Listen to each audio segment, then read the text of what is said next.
Good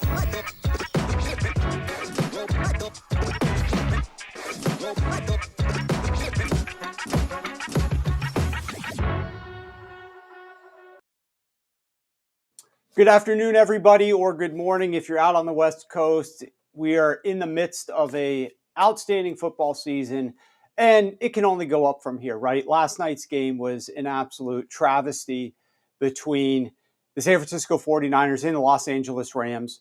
We're going to talk about that briefly in a moment, and then we're going to put it in the rearview mirror and move on to bigger and better things, because this Sunday's slate is absolutely incredible. In my opinion, one of the best of the week, because if you're a true fan and you're watching these games as a true fan, it does matter how these games are laid out. It does matter the fact that we only have 7 early 1 p.m. kicks and they don't shove 9 of them into our face at 1 p.m. It does matter that there's no 4:05 p.m.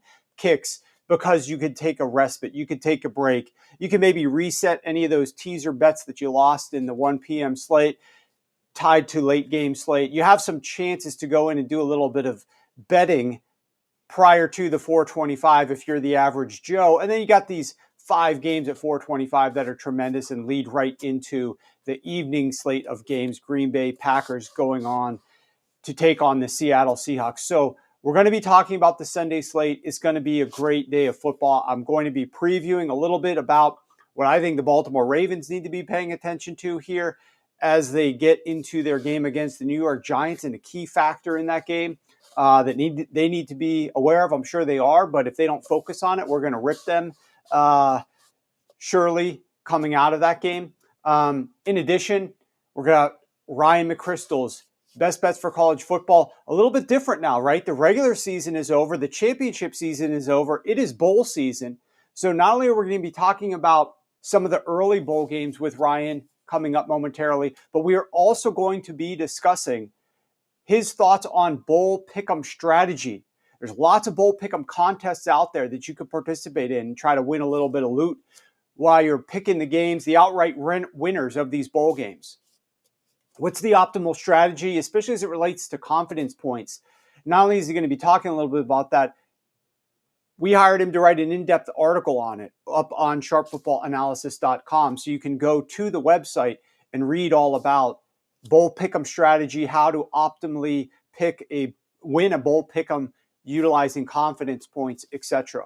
We're going to be bringing in Pam Maldonado. We're going to be talking to some of her NFL best bets. She's got some sides, she's got some totals, she's got some props.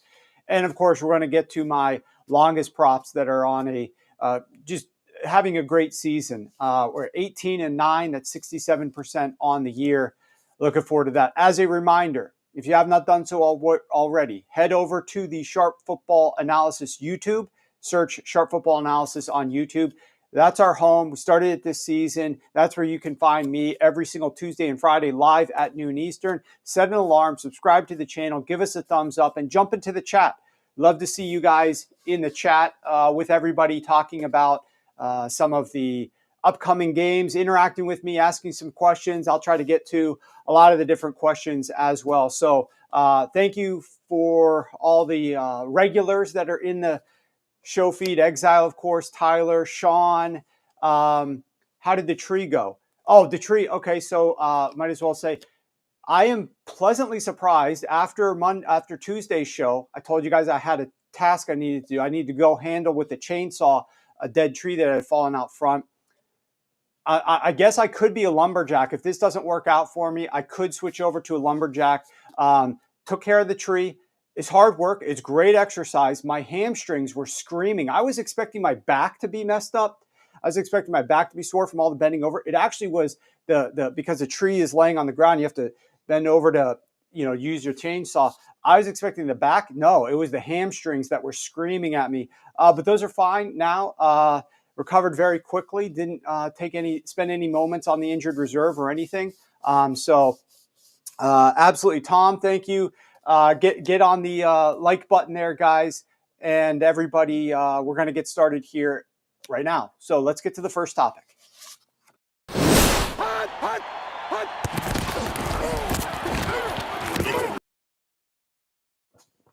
All right, first things first, let's talk a little bit about last night's game. And then, like I said, we're going to throw it in the trash because it was absolute garbage. Kyle Shanahan getting this game started off in what we were expecting, a predictable manner. But do you not think that, of course, if we're expecting it, the squeaky wheel narrative with Deebo Samuel, that potentially the LA Rams are expecting it as well?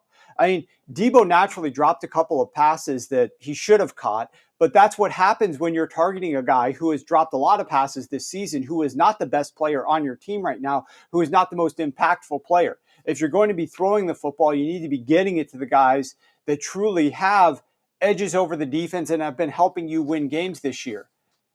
George Kittle, Juwan Jennings, these types of players have been contributing and helping you win. Deebo Samuel has been a guy who has not been explosive this season, has not been beneficial. And so it's only natural you're going to look to bet some Deebo Samuel props because you think Kyle's going to utilize him. And his props did get hit in the market. His receptions was a plus money, plus 150, plus 140, at over 4.5. That dropped down. It became a favorite by the time the game kicked off. His rushing yards were bet to the over as well. Everybody was expecting Deebo Samuel to be involved here. And Kyle goes out and involves him a ton. And at what cost, right? Because he's not playing well right now. He's not having a good season, whether it's a confidence issue, whether it's an explosiveness issue. They needed him to step up. He was nowhere to be found. They gave him 7 targets and 2 first quarter rushes, and he didn't hit 20 yards the entire game in combined rush plus receiving yards. Also, what was this? Bring up the video of Brock Purdy last night. What's going on with Brock Purdy as well? I joked he's jumping like a cartoon mouse avoiding the broom. I don't know how old some of you guys are, but you get the old Tom and Jerry cartoons where the owner of the house or the maid who works in the house, you never see their face or anything, but see them running around trying to beat the mouse with the broom, and the mouse jumps at the last second. I always wondered if that was actually real, like if the mouse was actually able to do that. I went up to my grandfather's house, like this is obviously years and years ago, and he caught a mouse. We let him go in the backyard, and sure enough, they do that. They jump just before you're about to hit them, make it very challenging to get them. And I don't know what Brock Purdy is doing here.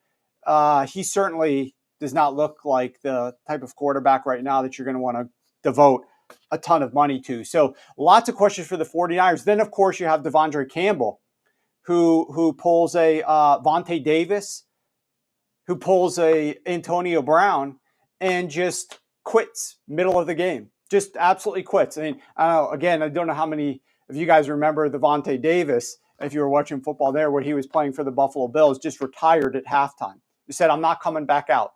He's sitting at his locker. No, I'm not going out for the third quarter. Like, what are you doing? I'm going to retire, I think.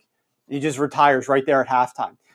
You also obviously have Antonio Brown. Everybody remembers that, and just running off the field, deucing it up as he runs through the end zone, rips off his shoulder pads and jersey and everything like that. And the latest in the line is Devondre Campbell. You know, the team loses a couple of key players at linebacker. They needed him to step up, go into the game. They asked him, "Can you go into the game?" He said, "No, I don't want to play today." Just goes into the locker room. Wild. Also, what is this picture? Matt, why don't you pull up the picture of Trent Williams here. Yeah, Amazon. Scroll down so we can see the actual caption there on Trent Williams. They bring up this and they show Trent Williams standing on the sideline. And you even have Kirk Herbstreit talking about how there's Trent Williams, except that's obviously not Trent Williams. And anybody who knows anything about football knows that that's not what Trent Williams looks like. And I don't understand how, if you're Amazon, you own rights to the NFL, that you would allow that to happen. And then there was absolutely no apology issued. And later on in the game, they cut away to Trent Williams, who is, of course, injured, sitting in a booth up in the stadium, and they just used the same exact crayon thing at the bottom for the right Trent Williams, not the Temu Trent Williams, the correct one. And They don't say anything about it. They don't say, hey, we apologize, we showed the wrong player before. They just act like nothing had happened. And you also hear earlier this week, I think, that Al Michaels is on for another year. The guy is 80 years old. I'm not into ageism here, but it's a performance issue for me, but I'm just stating facts. He's 80 years old. He signed a 3-year contract with Amazon in 2022 worth $15 million per year, which concluded at the end of this season. And they're bringing him back for another year, despite the fact that probably for all 3 years, but I certainly remember the last 2 years, we all thought, when is this experiment going to be over? This guy is the worst at calling these games. You tune into the Thursday games. If they weren't already potentially questionable from a football talent perspective, it's hard to get up for these games on the short week. It's hard to perform. If they already weren't like potentially great games, in sore need, in desperate need of some juice to be injected into these games, you have a guy who's 80 years old who sounds half the time like he's asleep. And everybody, this is certainly not an original opinion from me, everybody was complaining about this. Everybody was talking about this. And this just shows you the power that like some corporation like Amazon or the NFL has. They know that they are still going to make millions to billions of dollars off of these TV deals. They don't have to listen to what people actually think about this. They could do whatever the hell they want to do. They could just stick Al Michaels back on, and we are still going to tune in. Like, we're going to complain about it. I don't know what he's going to sound like in another year, right? But I can probably not better, right? But we're still going to watch these games, even though it has an 81-year-old Al Michaels calling them and sounding like he's half asleep and not making these games exciting at all. NFL does not care about our opinion. Amazon does not care about our opinion. They're going to make money off of this racket, and they're just going to keep doing it. It doesn't matter if the refs stink. It doesn't matter about anything. I absolutely agree, Jason. Greg Olsen needs to replace Herbie. That would be amazing. I like this comment from Alex, says Al has dirt on Amazon. Yeah, I don't disagree, Playoff Rondo, with your Kirk Herbstreit opinion.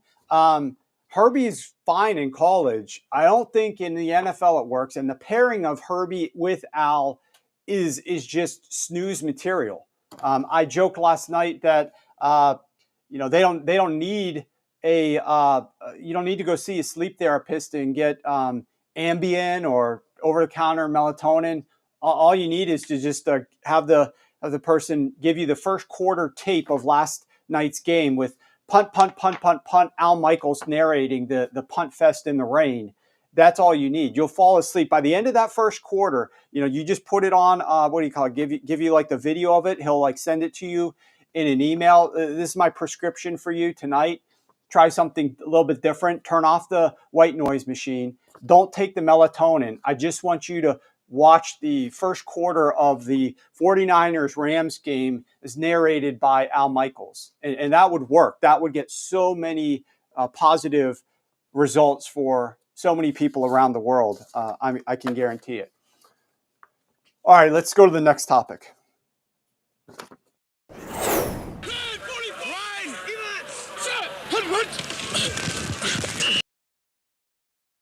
So on Sunday, we have the Baltimore Ravens taking on the New York Giants. And the Baltimore Ravens are favored by the largest amount of any team this year. They're favored by 16 to 16.5 points in this game. The Baltimore Ravens have some decisions that they're going to need to make in this game that absolutely are going to impact their ability to have success in the future in terms of later this season, as well as into the postseason. It might sound odd to think of it that way, but it absolutely is true. And I would expect a smart enough organization like the Baltimore Ravens to be aware of this.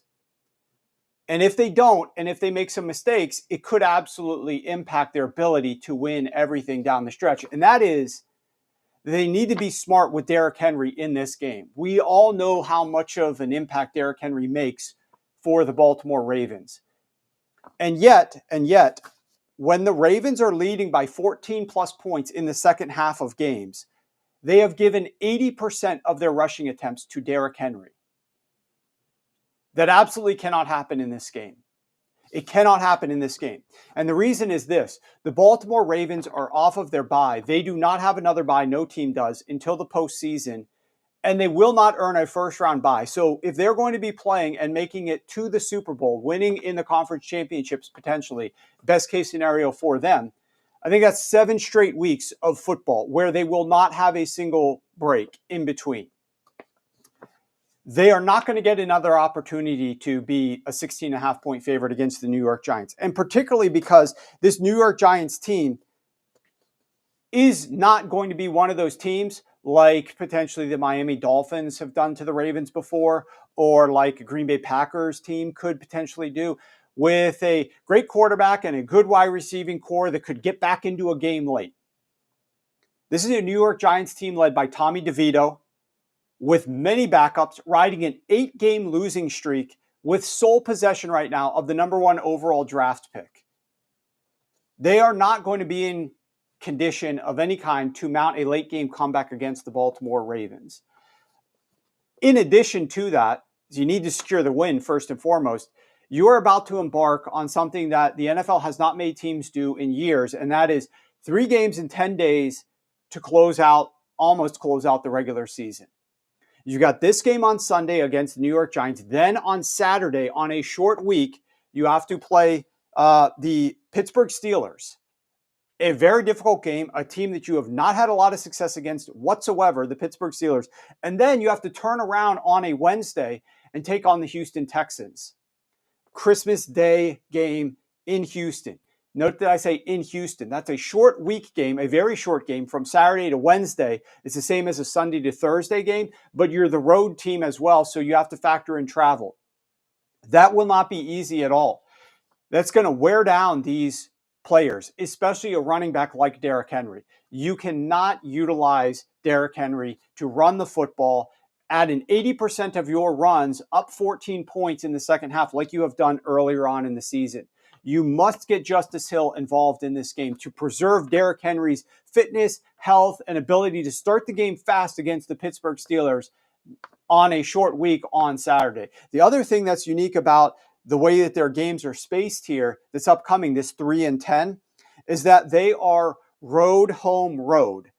So there are 4 teams that are playing these 3 games in 10 days. The Ravens, the Steelers, the Chiefs, and the Texans.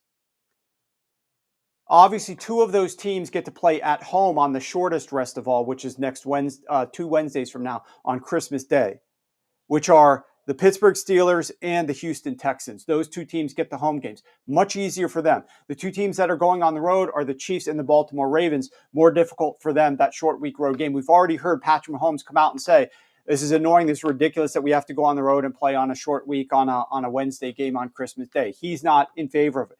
The Baltimore Ravens need to be thinking ahead. But the difference is the way that you can prepare, like unlike any of these other teams that are playing on this short week game, 3 and 10 rather, is that the Texans are favored by only 2.5 points against the Dolphins. They're a team that's going to go through this, but this week they're favored by only 2.5. The Chiefs are favored by only 4 points against the Browns on the road this week. The Steelers are underdogs of 5 points on the road against the Eagles this Sunday. The Ravens are the only team in this bunch that is favored by more than 4 points, and they're favored by over 16 points right now, depending upon the book that you're looking at. So if there is ever a team that needs to say, hey, this is going to be difficult for us, let's take advantage of the fact that we're playing this dog crap team in the New York Giants who have bad players and are trying to lose games most likely, and rest a guy like Derrick Henry, they need to do that. And for these reasons, I think Justice Hill has an outstanding opportunity here to get more touches late in this game. And he should. And you could look at it in the prop market potentially. But if they run Derrick Henry a ton and they go on to lose against the Pittsburgh Steelers next week and then potentially struggle in Houston the following Wednesday, there's nobody they're going to be able to point the fingers to except themselves for running Derrick Henry into the ground in a meaningless game in the 3rd and 4th quarter against the New York Giants. So they hopefully will realize that and play a little bit smarter. All right, speaking of smart, let's transition to college football pick'em, and let's discuss some things with Ryan McCrystal.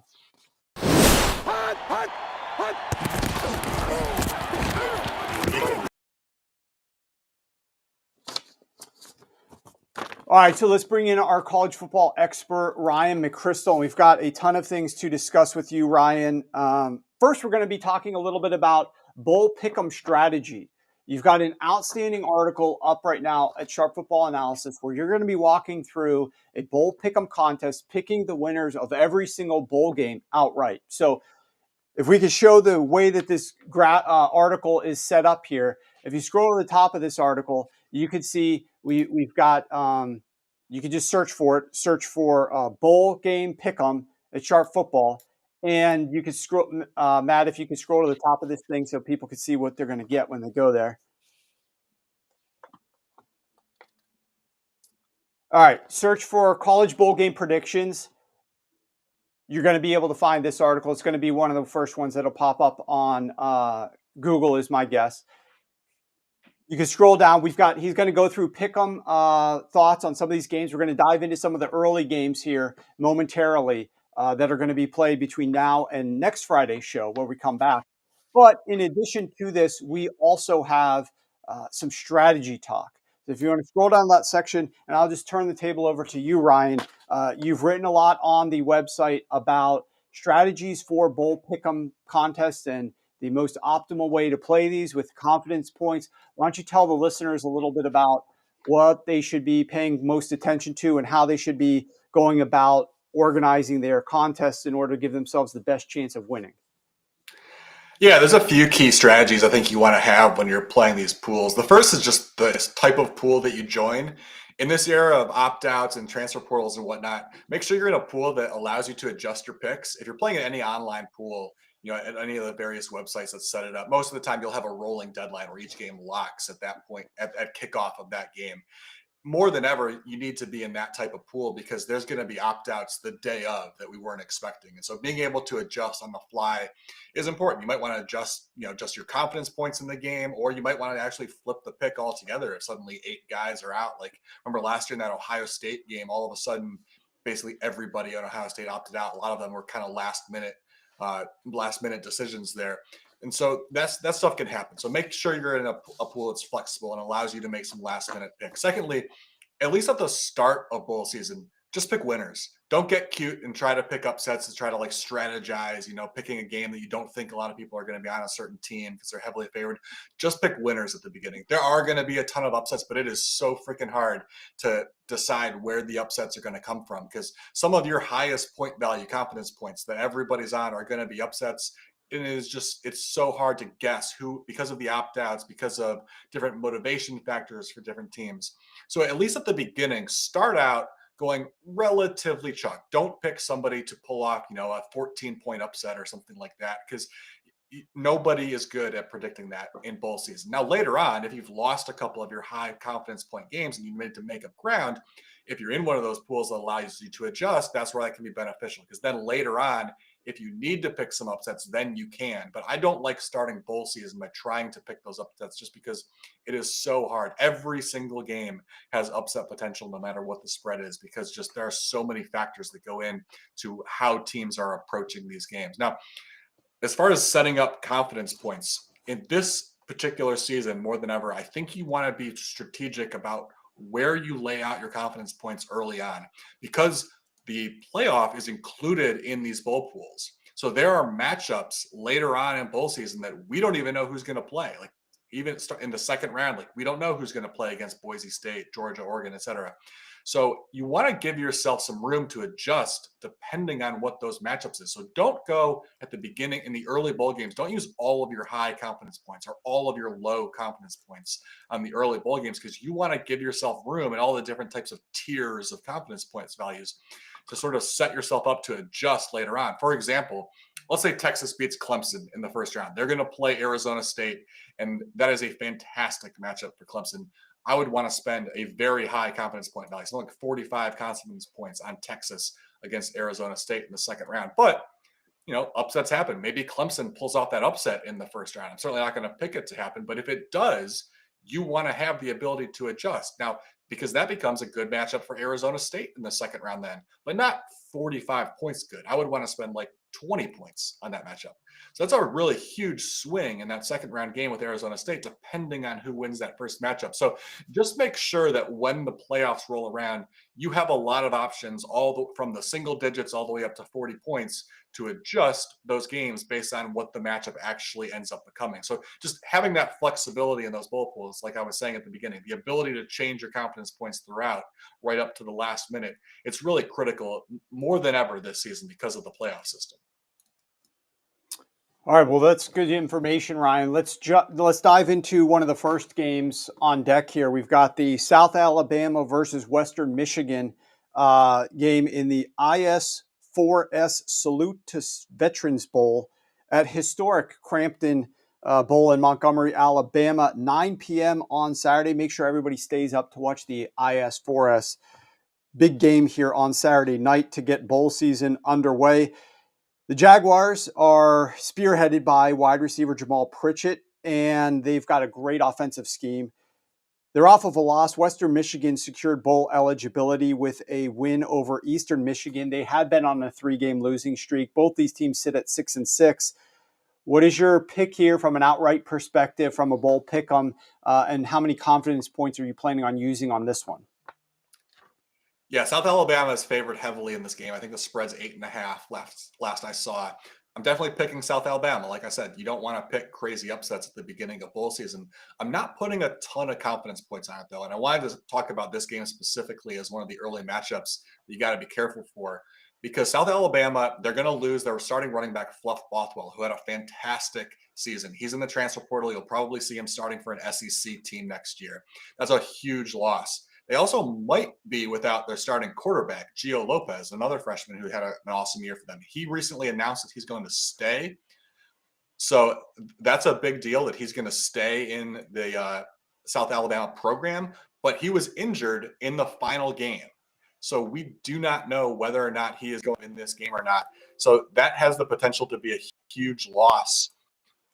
And if they're without their starting running back and their starting quarterback in this game, they're still probably a more talented team than Western Michigan. But I just be careful. You just never know. That could also derail the motivation for the rest of the players on the team. So this could potentially be one of those upsets. But like I said, I don't like picking big upsets early on, so I'll still take South Alabama. I'm just not going to match the confidence points to what this spread is. I'll probably have this as a single-digit confidence point game. It's two bad teams going up against each other with injuries and opt-outs and whatnot. Chaos can happen, so I don't want to wager too much on this game. Okay, then after this one, we've got a game you're pretty interested in because you like something from an actual betting perspective here. And this is on Tuesday, December 17th. We've got Memphis versus West Virginia. And this is part of the Scooters Coffee Frisco Bowl. Kicks off, what do we got here? Another 9 p.m. kickoff Eastern time. So stay up late to watch Memphis in the Scooters Coffee Frisco Bowl. West Virginia's got an interim head coach, Chad Scott. They secured bowl eligibility with a 31-21 win over Central Florida, but were destroyed the week before. The week before this, the last game of the year against Texas Tech, losing 52-15. And then you got Memphis riding hot. They've got an outstanding offense. They've got a quarterback who is the all-time passer in the American Athletic Conference with 13,972 yards, going to hit 14,000 after this game. What do you make of Memphis versus West Virginia? Yeah, love Memphis in this game. Going to take it for a high confidence points value. I also like playing Memphis against the spread at -4.5 in this game. It's a good pairing of both motivation factors favoring Memphis and the X's and O's. As far as motivation, like you said, West Virginia fired their head coach, Neil Brown. They recently hired Rich Rod, but he's not going to be coaching this game. They've got an interim in this game. This is a case where I'd say it's 50-50 whether or not the players care. Maybe they're excited about the Rich Rod hire. Maybe that motivates them to put in an effort and, try to make a good impression on the new head coach, who's obviously going to be watching the game. But maybe not. A lot of them are in the transfer portal. Some of those guys in the portal are going to play. Some of them won't. It's just 50-50 as to whether or not they even want to be playing in this game. For Memphis, they are definitely motivated to play in this game. If they win, it's just the second time in school history they will reach 11 wins. Those types of milestones are important, especially for a veteran team like Memphis. Sort of an added layer to that is Seth Hennigan, who you mentioned record-setting quarterback, a 4-year starter at Memphis, really well-liked, good leader within the program. The ability to send him out with a win, I think, would mean a lot to the program. And obviously, he is going to be motivated. He's playing in this game, and he's going to try to win this game and go out on a high note to close out a really legendary career for this Memphis program. And this really a special Memphis team for the ability to get to 11 wins would mean a lot to those guys. So potentially a huge disparity in how much each of those teams care about being in this game. When you look at the X's and O's, though, I think it still favors Memphis. I was telling you the other day, I think if this were just a normal regular season game, I would still play Memphis against the spread. So that's one of the reasons why I like it as such a high confidence point, because we've got a good X's and O's matchup for Memphis in addition to that motivation factor. West Virginia is a really run-heavy team, and they're going up against a tough run defense in Memphis. Memphis ranks 10th in the nation in yards before contact allowed to running backs. So I don't think there's going to be a lot of running room for Jaheim White and C.J. Donaldson in this game. And we just saw this Memphis team close out the regular season on a really high note, shutting down a very good Tulane team and knocking them out of playoff contention. Tulane was right there in the mix to potentially take that Boise State slot if they won out and won the American Conference, but they dominated Tulane in the run game in that matchup. Tulane averages over 200 rushing yards per game, and Tulane, with everything in the world to play for in that game, Memphis held them to 57 rushing yards. So this is a very strong run defense that has proven it against some really good running teams. And West Virginia, they don't have the ability to pivot away from that and throw the ball at a high rate if their running game is going to get shut down. So, like I said, really good combination of an X's and O's and motivation favoring Memphis in this game. So I'm going to put a very high confidence point number on it in my bowl pools. And I'm also going to play it against the spread.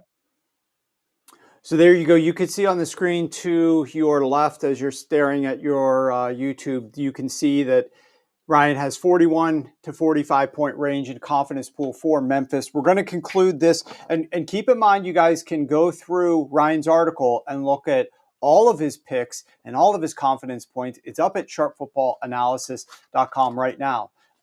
Last game that we're going to talk about here, we're going to keep bringing Ryan on all throughout the bowl season to continue to discuss these games on Fridays. And he's going to be getting, as we get closer into it, where there's more games going on, we'll be going back to some of the best bets from an ATS perspective. We won't just be hitting, these money lines for the bowl pool pick'em contest. So we'll get to that. And also, good time to remind you that Tuesday is a special show. Ryan is going to be coming on Tuesday, this upcoming Tuesday, to discuss his bracket. I've already seen his bracket.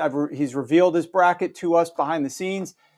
Spicy, and I hope that you guys tune in because there's some interesting matchups that Ryan has projected as he moves through. We're going to talk about all these teams. It's going to be a ton of fun. We're going to announce a $4,000 giveaway that we are going to be doing for a bowl pick'em contest. It's not a bowl pick'em, a playoff bracket contest. We're going to run a $4,000 giveaway playoff bracket contest as well. And we're going to have more details on that next Tuesday. So hopefully you guys tune in next Tuesday. That's going to be one of the big topics of the show. But last game that I want to get to here with you, Ryan, because it is next Wednesday, it is UNLV taking on Cal. And this is the Art of Sport LA Bowl hosted by Gronk at SoFi Stadium.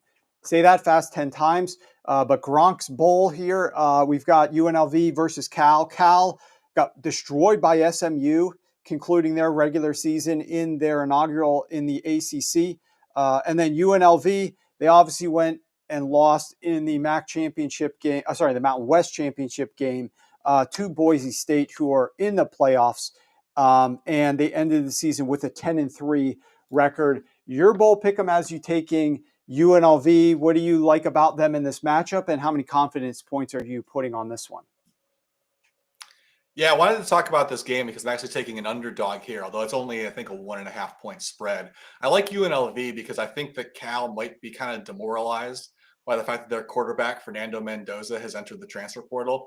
You may remember a couple of weeks ago when they knocked off Stanford in that big rivalry game to clinch bowl eligibility. He was in tears on the field, talking about how much he loved playing for this team and how much that rivalry meant to him. And he really sort of became like a cult hero at Cal over the course of this season. The team, they were built around Jaden Ott, their running back, who was a superstar last year, and their running game really fell off this year. Mendoza kind of put the team on his back and carried them to a bowl game when a lot of people thought that they weren't even going to get that far this season, and now he's in the transfer portal. After all that, I think that's going to be really demoralizing to the team to lose him, and also just it will affect how the team plays in this game because this, like I said, this became a pass-heavy team because they couldn't run the ball, and so if they can't throw the ball as much, I don't think they're going to have success in this game against UNLV. Jaden Ott, like I said, he had an awful year. He was dealing with an injury throughout. I think he'll probably bounce back when he gets healthy. But they weren't able to run the ball hardly at all this year. His backup, Javian Thomas, ended up actually leading the team in rushing, but he's injured and missed the season finale. So his status for this game is questionable. So I don't know that they're going to have much of a passing game without Mendoza. I don't think they're going to be able to run the ball at all. Even if Thomas does play, just last week on the show, previewing the Mountain West Championship game, we talked about how strong UNLV's run defense has been. They were really the only team all season that was able to kind of contain Ashton Genty. And even in that game, in the Mountain West Championship game, we saw them. Obviously, there was that one huge 75-yard touchdown run, which skewed some of the stats. But on a play-to-play basis, they were doing a pretty good job, as best you can hope to do against a player like Ashton Genty. Now, going up against this Cal team, there's nothing even close to Ashton Genty in the backfield. So if they can't throw the ball without Mendoza, they're not going to be able to run the ball against this UNLV defense. And if their motivation is shot because of that Mendoza news of him entering the portal, it's possible this ends up being an easy UNLV win. So I'm going to pick a minor upset in this game and take UNLV. All right, there we go. 3 bowl pick'em picks from Ryan, along with confidence points, 1 ATS pick that he sprinkled in there as well, off of a great season with you guys here every single Friday on the show. Ryan is going to be back with us on Tuesday to go through the playoffs. Ryan, best of luck in the initial bowl games, and you guys can remember, find Ryan's bowl pick'em article up at sharpfootballanalysis.com. He's going to have every single game detailed there, along with more notes on the strategy if you scroll down to the middle of the article, to help you guys get best prepared to win some bowl games. So a lot of fun. Looking forward to talking to Ryan extensively on Tuesday. Make sure you're following him on X as well. Before we bring Pam on, I want to talk to you guys a little bit about a deal that we've got going for you here. Use code SHOW325 and you're going to get $325 off of the rest of the season package. We hit another elevated prop last night, or only one, on George Kittle's longest reception over, bringing our mark to 91 and 52 on the year. That's 64% with those elevated props on the season, and $100 better is up over $11,300 following all of our picks this season. So hopefully some of you guys are part of that pool. We would love to welcome on some new people to close out the season with us strong. This discount that you're going to get, show 325, that drops the package down to, I want to say, normally it's $99 a week. This gets 75% off of that price. So last few weeks of the regular season, no better time to get on board than right now. Go ahead and use code SHOW325 and get on board for these last few weeks at a ridiculously low price. All right, let's go ahead and talk NFL. We've got some NFL props, NFL totals, NFL sides. We've got Pam Maldonado. I'm going to bring her on now. And I believe Pam is up at the ESPN studios, if I am not mistaken today. Headed out of town to do a little bit of work up at ESPN. Joins us nevertheless. And I want to talk a little bit about this Green Bay Packers, Seattle Seahawks Sunday night football game. I know you do as well, Pam. Green Bay is laying 2.5 points on the road. Show us why you're expecting Jordan Love and company to leave the Pacific Northwest with a win on Sunday night. I'm not at the ESPN studios today, but I will be next week. And I do also want to preface that it's been a couple of rough weeks in the NFL. I'm looking for a bounce back. So I starts with the Packers. The more that I watch Jordan Love and this team, I really see so many positives happening. I see the progression, and it's starting to click. And the Packers, they're rolling in as 2.5 favorites into Seattle. Plenty of reason for me to love them, which is kind of going against the grain because I loved them at -3 and the line has since dropped to 2.5. But the Packers offense has been really firing as of late. They're third in yards per play, averaging a 6 sack. Jordan Love with the duo of running back and Josh Jacobs, they're both leading the charge. If you look at Jordan Love, he's been electric over his last, averaging 9.1 yards per attempt. That's second best in the league, throwing 5 touchdowns and 0 interceptions. I love a quarterback that has ball protection. He has efficiency right now and definitely a lot of momentum rolling into this matchup. And then when you add in Josh Jacobs, he's If you look at the grand scheme of things, yes, he is the NFL's third leading rusher with over 1,000 yards and 11 scores. But right now, into this specific against Seattle, he is tailor-made to dominate Seattle's 25th ranked run defense, which has been gashed by big plays lately. The Seahawks are giving up 4.4 yards per carry and been exposed by big names, by big players, big running backs like Tyron Tracy Jr. He averaged 7.2 yards per carry. James Cook was given 111 yards, 6.5 yards per carry. Now you have to do going up against Jacobs, who is tied for the fourth most explosive runs in the league. But if you look at the Seahawks, I've been backing them or backing the unders because of how good their defense has been. So you have to look at the strength of schedule here. And since the Week 10 bye, Green Bay has been the league's most efficient offense, where only 34% of their sets of downs are reaching third. So they've been highly efficient in moving the chains. And Seattle's defense may have the best EPA right now since Week 9. I'm not getting excited about who they played. The Cardinals twice. They played the Jets. And now you can officially throw in the 49ers into that caveat as one of the four teams of inefficient offenses that they have faced, because the 49ers are definitely proven themselves to be not the same team that they were last year. All four of those matchups, not exactly world of beaters. So it's not a gauntlet by any stretch of the means. And now you're going up against one of the most efficient offenses. So if you're looking at how does Seattle's offense match up, can they compete in a score for score? And I'm going to go with no, especially at home. Seahawks have only scored on 27% of the drives. That's 29th in the league compared to 47% when they're traveling. More than half of their drive stations. So you have the Packers who can move the chains against the Seahawks who cannot. And Geno Smith hasn't helped matters himself. His season, that's the third most in the league. And that's music to the Packers' ears as they lead the NFL in points off turnovers. So this is a huge mismatch. I don't think it's going to be particularly competitive. I'm surprised that the line has moved against me. Green Bay's explosive offense, Seattle's defensive cracks, Seattle's strength of schedule as of late, and Geno's propensity for giveaways. I love this total. I love this spread back to pack all day. Packers -2.5, Packers -3 is the play for me. All right, now, Pam, we've got the Miami Dolphins are taking on the Houston Texans down in Houston. I mentioned that the Houston Texans are about to embark on this 3 games in 10 days journey that 4 of the 32 teams have to deal with. They host the Miami Dolphins here. The total right now is sitting at 47, some spots 46.5, although I do see a spot out in Vegas sitting at 47.5. And you like a play on the total in this one. First, by the way, I do want to call out Pam. Peter says Warren and Pam, the sharpest and best looking in the industry. So Peter, thumbs up for us today, Pam. That makes us both feel good. What do you like about this one from a totals perspective? I love taking the unders. Dolphins, Texans under 47, grab the best line, but it starts with Miami, what was once a high-flying offense. They are so alarmingly predictable as of late. Over the last 3 games, Miami is dead last in rushing yards per game, averaging 49 rushing yards, and that's definitely not a typo. It's 49. That's what they got. That's the best production they've been able to put up.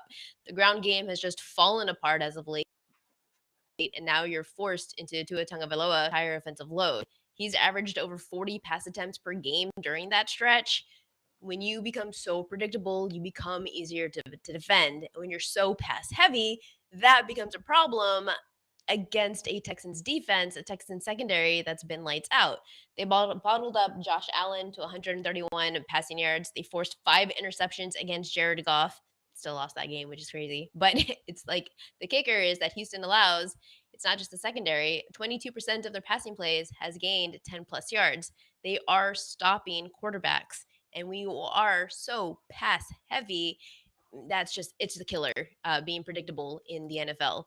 It's the best rate in the league. So against Miami's one-dimensional pass-heavy offense, advantage, Texans, easier to defend, limits scoring opportunities, that contributes. Now, if you look at the other side of it, flip the script in Houston's offense, early in the season, CJ Stroud, he's been one of the best quarterbacks since his rookie season. They've looked solid early on, but the Texans themselves have dropped off over the last 7 games. Texans have fallen to 29th in yards per play, averaging just 4.8 yards. Sustaining drives has been a nightmare for Houston, converting just 34% of the third downs since week 9. That's second worst in the league. And now you're going up against Miami's strength of the team. You can look at Tua, you can look at the offensive weapons, but the strength of Miami has actually been in the defense, especially stingy on the road, allowing the 4th fewest touchdowns in away games this season. And that's not exactly a recipe for breakout performance. So I'm typically not somebody who relies on trends. I don't ever. But I saw these on Rich Rebar's worksheet, and I was like, oh, this fits in perfectly. Houston's home games, 4-1-1 to the under. That's the second highest rate in the league. Miami's road games, 5-1 to the under, also second best. So these teams are consistently finding themselves in defensive battles. Everything about this matchup, you have 2 solid quarterbacks, and so it's so easy to automatically assume the over. I see more of this being a slugfest. I'll take the under on 47, the best number you can get between the Dolphins and the Texans. And to correlate, the player Achane, the running back for Miami, under 47.5 rushing yards. The ground game, I mentioned it, it's been stuck in neutrals per game over the last 3 contests. Achane, he's struggling, failing to surpass 37 yards in 4 of his last 5 games. And it's definitely not the Dolphins' offensive line, which has been a large contributing factor to why the run game has been so unsuccessful. Ever since right tackle Austin Jackson left with injury, there's been fewer running lane opportunities. It's been blocking up the holes, and Achane has been largely ineffective, 28th out of 33 qualified running backs in yards after contact since week 10. So if you're looking for value, while everybody tends to look at what will happen in matchups, I'm looking at what won't, and I don't see Achane having any type of success in this matchup at all. Miami's offense, one defense, locking things down. I love the under, and I love Devon Achane under 47.5 rushing yards for a cherry on the top type of bet. Yeah, Pam, you mentioned that they are stuck in neutral with this rushing attack. That's a compliment. This rushing attack has just been a disaster of late. They need to figure out. I thought once they got Alex Ingold back that they would really get things rolling there. He's their fullback. He missed a large part of the early part of the season. That didn't really seem to make too much of a difference. This team is very one-dimensional right now with Tua passing the football. The next game you've got up on deck is a game I'm interested in. I also agree with the prop that you have here because we took it as well. And that is a game featuring the Washington Commanders heading on the road to take on the New Orleans Saints down in Louisiana. And you like not only the underdog here, but you also like Alvin Kamara to go under his rushing yard total. Talk to us a little bit about those 2 bets. So it's kind of contradicting when you say it out loud. But I'm going to keep this one brief, the Saints +8 against the Commanders, because again, I look at Rich Rebar's worksheet before this podcast to kind of just run through things after I've submitted an article. And everything that he wrote says that I'm kind of wrong about this pick. So here we go. I'm going to go with the Saints, back them as an underdog at home. And it's because Washington's offense, they've really cooled off as of late, and they have had a tougher schedule. So I will give them that. They've lost 3 of their last 4. But when you lose 34-26 to the 5-8 Cowboys, red flags are raised for me. They've been inconsistent as of late. Their defense, while the defense has been shining at home for Washington, it's a different story when you're on the road. And when you've had this many games this late into the season, I'm definitely looking at road splits. And away from a FedEx Field, Washington's defense is giving up 231 passing yards per game. That's 9th worst in the league compared to top 5 when playing at home. So even if the Saints are without Derek Carr, backup quarterbacks, I may be the only person who believes in Spencer Rattler as a quarterback. And I'm going to say that with kind of confidence. I see ability in him. Or even if it is Jake Hayner, they both shown flashes. I'm not going to forget that the Commanders defense, they made Daniel Jones look like Joe Montana. So even he had himself 20 of 26 passes, no turnovers, only 2 sacks. It was probably one of his better performances of the season. And Alvin Kamara, he is Mr. Consistency on the Saints team, leading all running backs with 64 receptions this season. And now they also have the addition of the return of Kendra Miller, who's emerging as one of the change of pace type of weapon players. His fresh legs, improved vision gives Saints a dynamic 1-2 punch, keeping Washington's defense on their heels. And the spread, to me, is just far too big for a team at home who has kind of question marks. You kind of don't know what to expect with so many new parts in place. I truly believe that New Orleans has the tools to stay competitive, control the tempo, exploit Washington's road game woes. Saints +8 feels like the right side for week 15, even though Rich's worksheet is kind of against me. And for the bonus for prop bettors, Alvin Kamara under 68.5, which is kind of contradicting to the play, but I see him more utilized in the passing game rather than the run game. The Saints are leaning heavily on his pass catching abilities, especially as underdogs. That's what I can see happening. Kendra Miller is eating into the rushing workload, and Kamara hasn't topped 45 rushing yards in his last 2 games. With Miller coming back into the lineup, he had a strong week 14 showing. I think he's going to even see fewer opportunities on the ground and instead utilize more as a passing back. So I love Saints catching 8 as a home dog. Kamara under 68.5 rushing yards. I would look to his prop for receiving yards.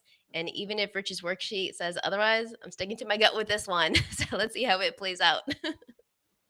Yeah, Pam, even if the Saints are able to maybe come back at a backdoor cover, that type of thing, there's a good chance that the game script for most of the game is that they are in a trailing state, which means less Alvin Kamara anyways. And Kamara certainly wasn't that productive last week against a worse run defense in the New York Giants in a game that they were leading throughout. So odds of him being very productive in this game against a more difficult run defense where they might be trailing throughout are less likely. You're going to give us one last bonus one here.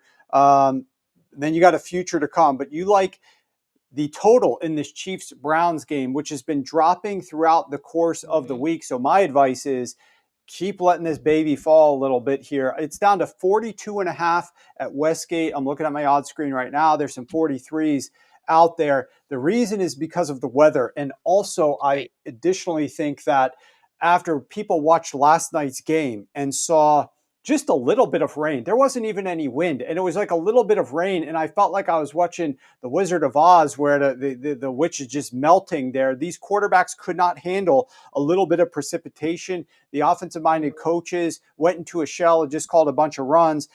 If we see that, and people are starting to think about that, and then you see the pregame, because this is a 1 p.m. kickoff, and they got reporters in Cleveland on the ground, and they're showing some of the potential rain that we might be getting in this one.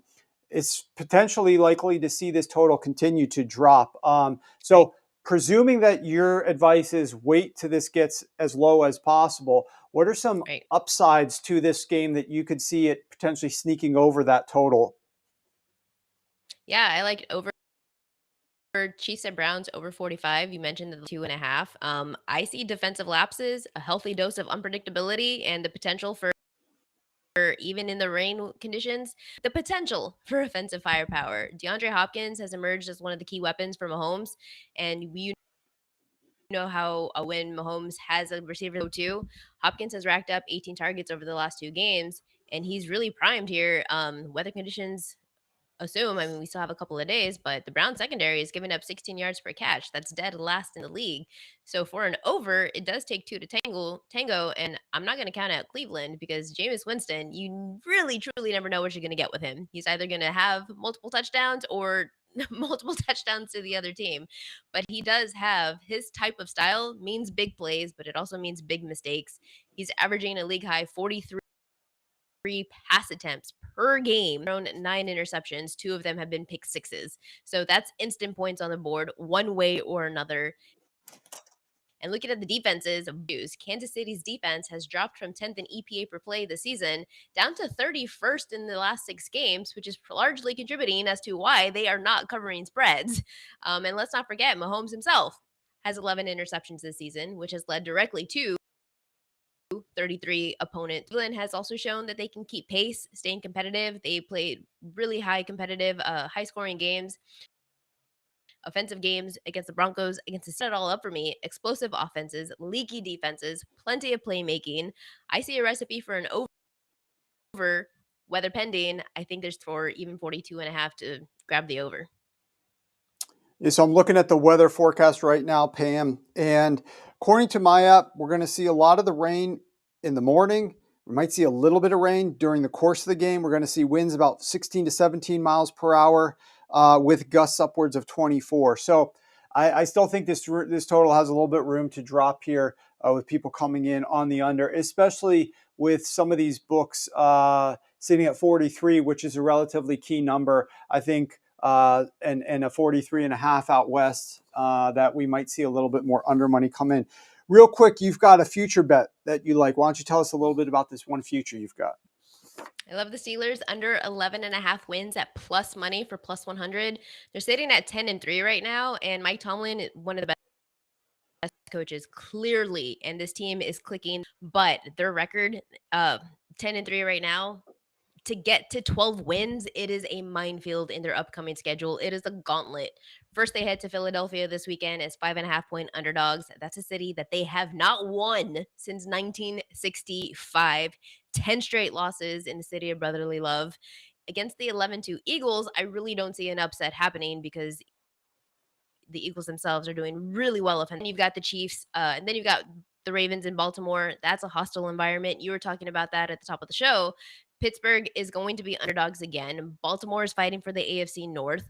They always play the Steelers tough at home. That's more of a coin flip, but they're definitely underdogs projection right now. Then the Chiefs come to town, and Pittsburgh is 0-3 against Patrick Mahomes. And then even throw that out the window. Kansas in close games, somehow always finding ways to win. So I'm going to count that as a loss. And then finally, you wrap up against the Bengals. That's another divisional slugfest. That's definitely not a gimme. So you've got a brutal schedule. The Steelers could easily drop 3 of their final 4 games, finishing 11-6 at plus 100. 11 under 11.5 for me says value. So Steelers under 11.5 wins, sitting at 10-3. All right, excellent stuff this week, Pam. You guys got 4 bets from her, 4 games we broke down, a couple of props, some sides, some totals, future as well. Great job as always. Make sure you're following Pam on social media. You see her handle there at X when producer Matt throws back her graphic up on the screen. And of course, check out her articles up at sharpfootballanalysis.com. Thanks again, Pam. Yeah, Jack, you're absolutely right about the Cleveland weather. That's exactly what I am seeing as well. Peter, it's strange. It was definitely a weird rain that was falling there in San Francisco. So Peter says that he was near the stadium at a coffee shop studying the slate, and it was barely raining out there. There were some parts of the game where it was raining a little bit more, but certainly not to the extent that I thought that these two teams would play and perform as they did. The field looked in great condition as well. Okay, let's see.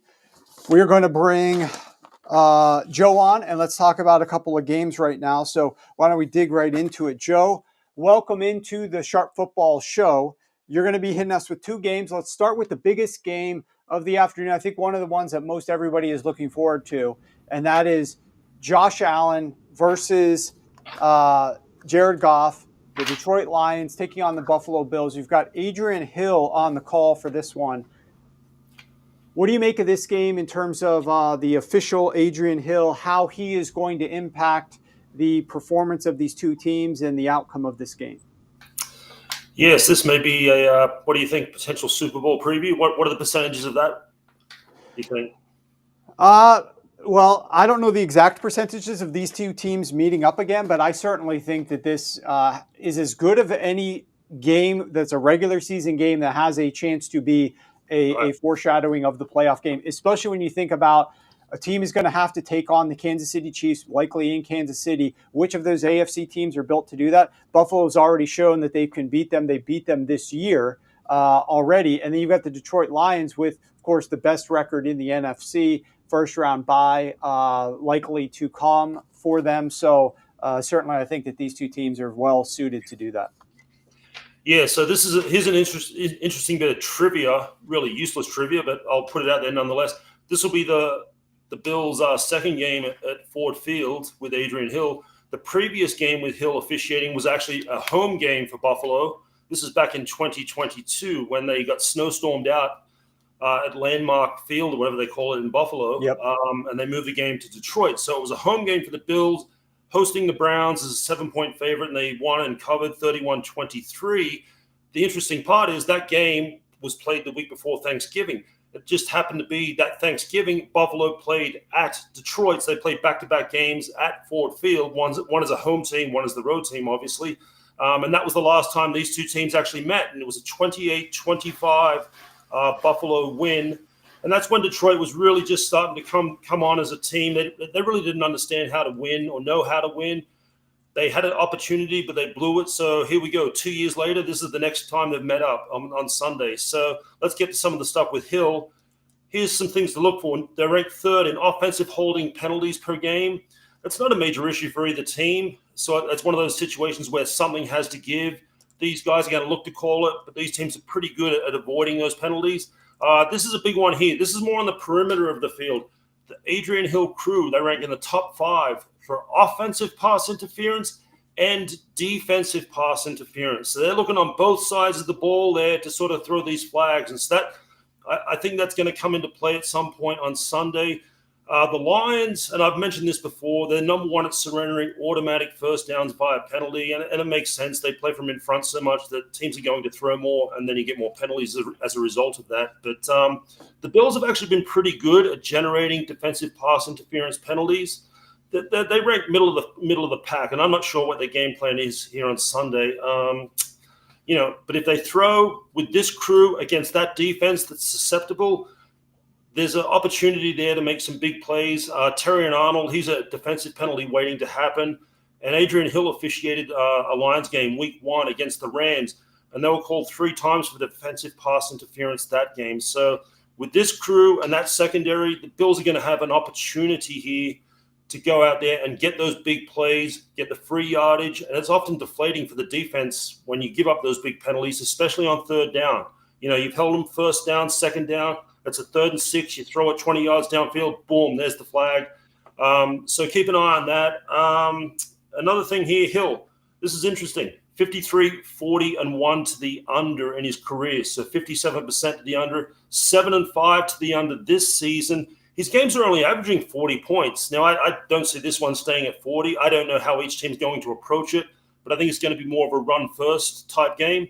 The other part, and this one's interesting, roughing the passer. The Adrian Hill crew, number 1 in the league, calling this penalty.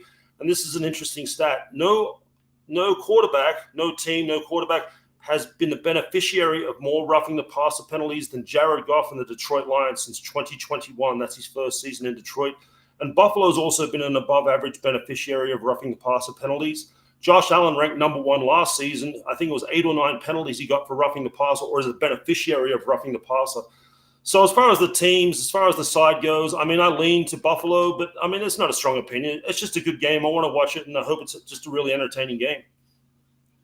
It is going to be entertaining, in my opinion. I've got something to discuss with this game momentarily as well, but I'm looking forward to this one. I think everybody is, and I love the fact that this is one of those late games. You will have to compete your eyeballs with the Eagles and Steelers game, and there's a couple others that are interesting in that slate. Bucks, Chargers to a slightly lesser degree, but a lot of playoff implications in that one as well. But as I told people before, Joe, you know this as well. Get ready. Get a little bit extra sleep on Saturday night. Make sure you're not staying up too late watching the inaugural bowl game because we got a big game, a big day of Sunday football, especially that late slate. You got to be primed and ready to roll. They're giving us a nice little window, no 4:05 kick. Get some coffee in your system. Get ready to go for those 4:25 kickoffs because there's a lot of them. Now it's 1:25 your time. A lot of good games this week. A lot. This is like yes, it's very good. Yeah, it's going to be a ton of fun. All right. You also want to discuss with us this Green Bay Packers Seahawks game. Pam hit on this one in her analysis. Got the Sunday night game. Clete Blakeman is on the call for this one. What do you think Clete Blakeman is likely to call here? What does he tend to favor? And how do you think it's going to impact the results of this game? Well, what he's likely to call is a lot of penalties. So he leads the league in penalties per game. So that's the first thing. These teams are both, above average penalized units. I don't want to be the bearer of bad news, but this has the potential to be a penalty fest on Sunday night. I can kind of see it happening. These games in Seattle, and I've looked at the numbers for this season, a lot of penalties. That's by Seattle as well. It's not just the visiting team. For whatever reason, these games get real choppy and out of hand. And I hope we don't see that Sunday night. I'd rather just let them play. But you look at some of the numbers here, and we may see this could be one of those games where you see 18 penalties for 151 yards or something like that. So I'm just putting that out there to start. So as far as these guys, what they call, obviously they call a lot of everything because they lead the league in penalties per game. Number 1 for legal formation. Number 1 for your favorite penalty, ineligible man downfield. So the number 1 in those two categories. They're above average in all these different categories, but those two do stand out. Defensive pass interference. This is a big one. Okay. Seahawks are top 3 beneficiary of defensive pass interference penalties. But comparing that, the Packers, the defense, they rank in the bottom 2 teams for surrendering defensive pass interference penalties. So that's one of those areas where something's got to give. You got DK Metcalf, Jackson Smith and Jigba, Lockett, up against that Green Bay defense. It's not giving up a whole lot. I don't know how this crew is going to call it. You can make an argument either way on that one. But the interesting thing here, as far as just the teams, Green Bay, they've lost 4 games, but I looked at the records. The teams that have beaten them are combined 34-5 heading into the season. Twice to the Lions, once to the Eagles, and then once to the Vikings. That's the best strength of schedule as far as losses go that any team has had. So this is a huge step down for Green Bay. The Seahawks don't have a great record with Blakeman. In fact, they've lost 4 of their last 5 with him. He's not a great home field referee to begin with. I like Green Bay in this one. I've been really high on them, and I've said this a few times. I think their ceiling's as high as anyone's in the league when they click, and they really haven't clicked. But I still like them against this team. I really like Green Bay on Sunday night. I really do.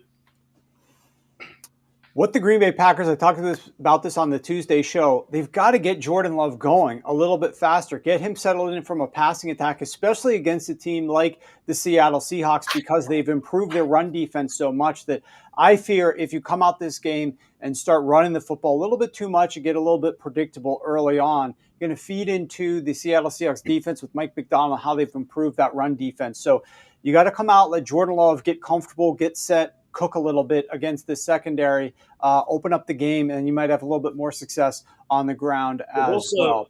They've also got to, and I noticed this last time they played, they're letting the play clock run down to like 1 second before they snap the ball. This was against the Lions, and it drives me nuts because you're on the road, and you let that play clock go down to 1. Well, the defense knows you have to snap it at 1 so they can get a jump.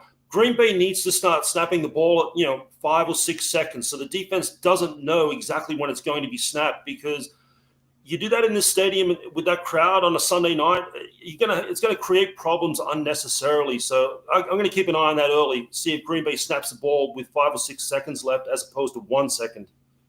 I couldn't agree more with you. That is one very basic elemental thing that a lot more coaches, offensive coordinators need to drill into their teams and just get them ready is when you get to that line of scrimmage, don't just stare at that clock, because it allows the defense, especially if it's a home defense, to have a better opportunity to get off on a jump. You got to try to be a little bit less predictable about exactly when you're going to snap the ball. The other thing, Joe, that bugs the hell out of me is when teams get to that line of scrimmage and there's, 20 seconds left on the play clock and there's 3 seconds until the 2-minute warning or whatnot. And instead of getting a snap off right there at the start of the 2-minute warning, they just let the clock run all the way down. They're standing there and they're ready. Guess what the defense is thinking when you're sitting there getting ready for that 2-minute warning? If you're standing at that line of scrimmage for 5-10 seconds ahead of that 2-minute warning, they're thinking, all right, they're just going to let this clock go all the way to the 2-minute warning. Snap that ball with 1 second left. Surprise them right before that 2-minute warning. Get a quick play in there. Some of the teams I've worked with, when they've done that, has had a lot more success than just letting it cook all the way and roll into the 2-minute warning. Or end of quarter, end of 2-minute warning as well. So great stuff as usual, Joe. Remember, you guys can find Joe. His handle there is at the bottom of the screen. Make sure you guys check out Joe on X, and he writes this article for us every single week up at Sharp Football Analysis. Highly suggest that you go check that out as well.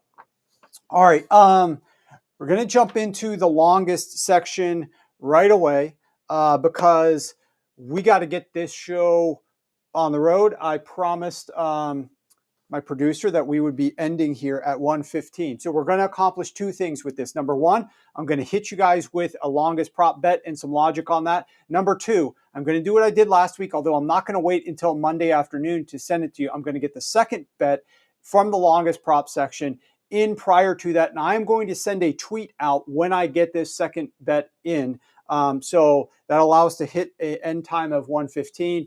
And get you the second longest bet as well. We are 18-9 on the season with these. The first one that I want you to go to is navigate to the Bills Detroit Lions game.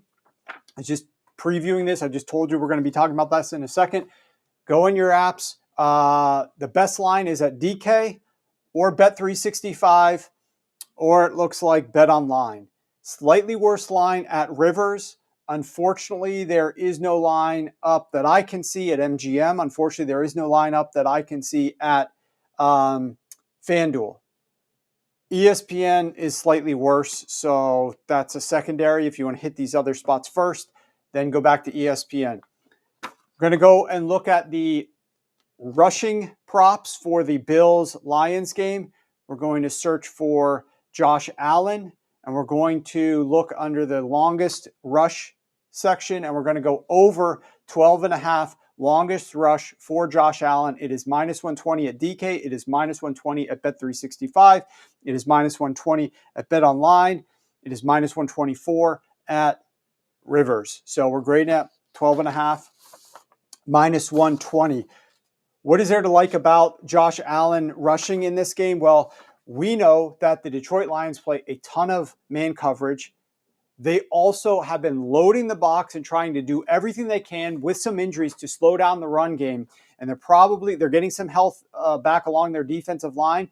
They're going to focus on trying to take James Cook away and make this Buffalo Bills passing attack a little bit more one-dimensional. I could absolutely envision Josh Allen dropping back to pass in this game 45 to 50 times.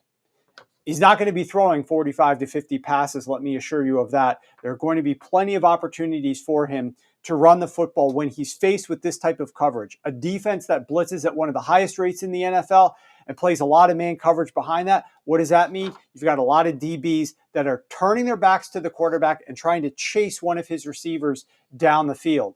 And that provides opportunities for some longer chunk runs by the quarterback, which is one of the reasons that the Detroit Lions are one of the worst teams in the NFL at average yards per carry allowed to quarterbacks. Not just total yards, but also average yards per carry, is because they're running with their back turned to the quarterback, and quarterbacks can gain nice chunk gains. If you look, they ranked 26th in rushing yards allowed to quarterbacks this season.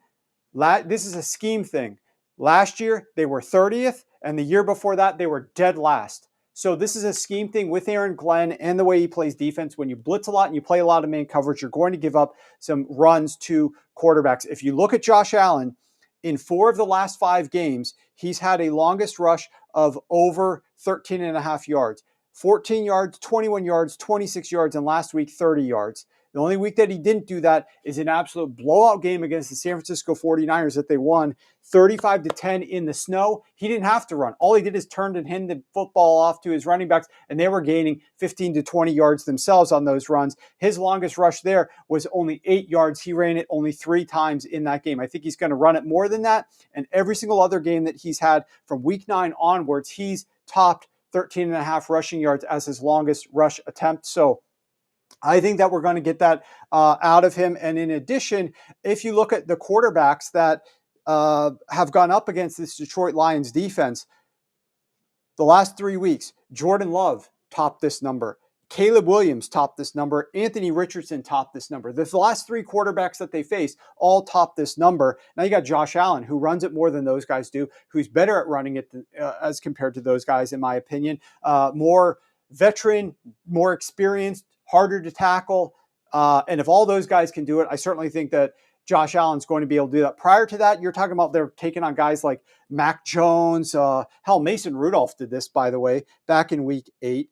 Sam Darnold did this back in week 7. Yeah, sure, Cooper Rush and Dak Prescott didn't get it done.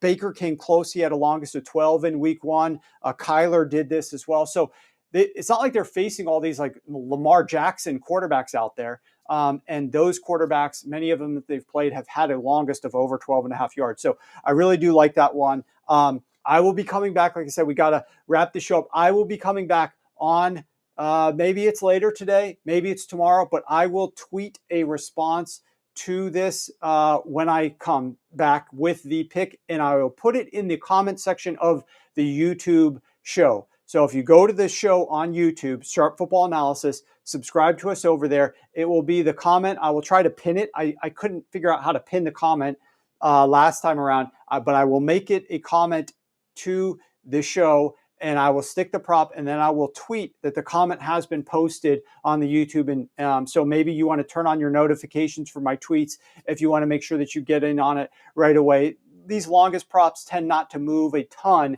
especially if I'm just posting it on YouTube. So I wouldn't get too concerned about that. All right. With that being said, so Peter, I'll answer your question real quick. Peter, I like his total rushing yards as well. I'm betting both of these. I bet a little bit more on his total, but that was when it was much lower at like 32 or 33 and a half, something like that. I think that's risen a little bit. I bet 12 and a half for his longest. So if you want to get the same number that I was betting, I bet 12 and a half for his longest. So that's the same. I would still bet a little bit on his total and maybe alt that as well. But 12 and a half is the same number that I got. Jason, I'm sorry, we're not going to be able to get to the EDSR mismatches this week. It's just a little bit of a time crunch right now, but I appreciate all of you guys on YouTube. Thank you so much for everything. We're going to be back on Tuesday doing a deep dive, predicting the college football playoff all the way through to crowning a national champion. So we're going to be doing that on the Tuesday show. Cannot wait for that one. We got a great weekend of football, especially Sunday in the late slate. So get ready, do all your errands, get all your Christmas or holiday gift shopping done on Saturday. You know, the Army-Navy game's going on. Get a little yard work done, get your shopping checked off, do all the chores that you need to do so that you can devote Sunday to watching these games. It's going to be great. With that said, thanks for tuning in. We'll see you guys next Tuesday at noon Eastern.